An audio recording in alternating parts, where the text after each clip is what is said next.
Human rights lawyer Inibehe Effiong has been released from prison after spending 1 month in jail over alleged contempt of court. Hi, welcome to What's Happening.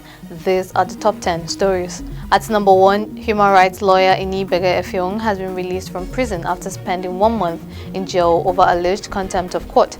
Inibehe was seen in a live video walking out of prison around 8 a.m. on Friday. The lawyer, during a press conference held on Friday morning, urged the Akwa Ibom Chief Judge Ekaite Obot to release to the public the real CCTV footage of the court hearing of July 27th, as he described the former as a balanced fabrication of court proceedings and documents. Effiong did not state whether he would challenge his conviction in court. At number 2, a mall under construction located in the Kuba village area of the Federal Capital Territory, Abuja, collapsed on Thursday, 25th of August, 2022. The collapsed structure is a 2-story building. Earlier, rescue officials saved 5 people while 2 were trapped. One of the trapped persons reportedly lost his life, while the other is still trapped as of the time of filing this report.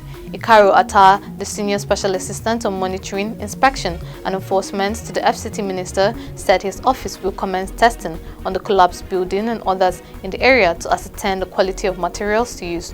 At number 3, the National Broadcasting Commission on Friday reversed its decision to shut down some broadcast stations over failure to renew their licenses. Recall that NBC had issued a shutdown notice of the licenses of Silverbird TV, AIT, amongst others, over a debt of 2.66 billion naira.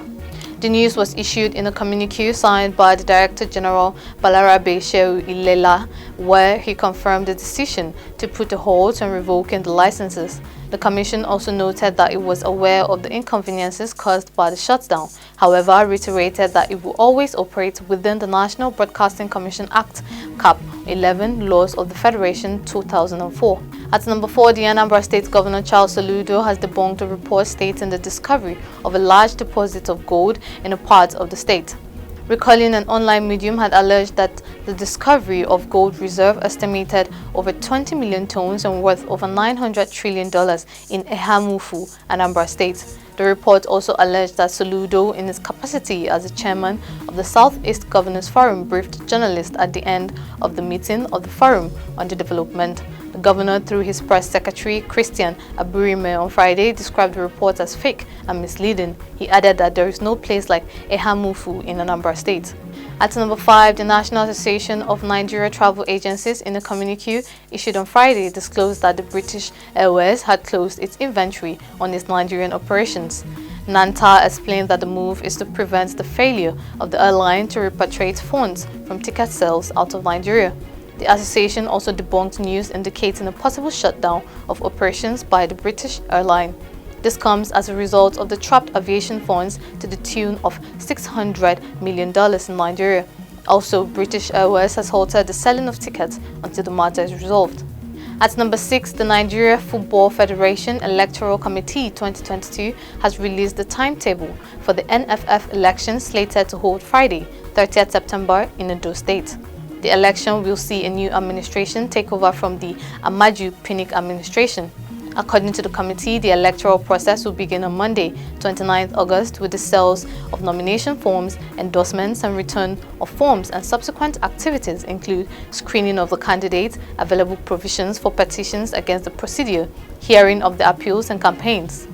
At number 7, the Federal Road Safety Corps on Friday vowed to arrest and prosecute motorists for unprovoked assault and molestation of its officers.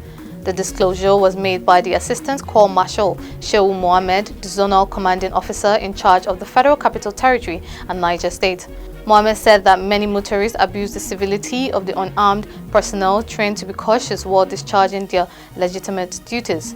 The commander also condemned the incessant assaults and knockdown of road traffic marshals by motorists, citing the recent incident at the Sabon Lube in FCT. At number 8, Commandant General Nigeria Security and Civil Defense Corps Ahmed Abubakar Audi on Friday revealed an ongoing discreet investigation of all anti-vandal units of the Corps in the wake of concerns against the increasing wave of oil theft in the country.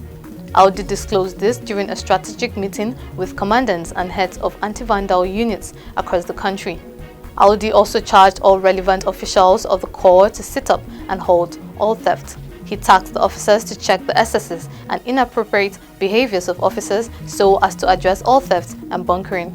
At number 9, Kebbi State Governor Atiku Bagudu spends 19 billion naira to construct and renovate classrooms in the state. Umaru Shehu Adili, the head of the Physical Planning Unit of the Kebbi State Universal Basic Education Board, disclosed the news during a 2-day workshop and interactive session for SUBEB and technical officers from 21 local government education authorities. He said Bagudu's government used the money to construct and renovate 3,782 classrooms in the last 7 years. Shehu Adili added that renovation of blocks of classrooms in about 8 junior secondary schools would be carried out, in addition to drilling 6,000 litres of a motorized borehole in each of the schools, among others. Finally, at number 10, the Adamawa House of Assembly has proposed a bill for a law to provide for mandatory drug, alcohol and other illicit substance testing for applicants for an appointment, employment and school admission.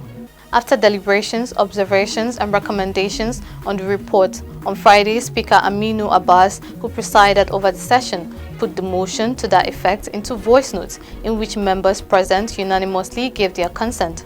Abbas directed that the bill should be forwarded to Governor Amadu Fintiri for assent. That's all for today. See you next time on What's Happening.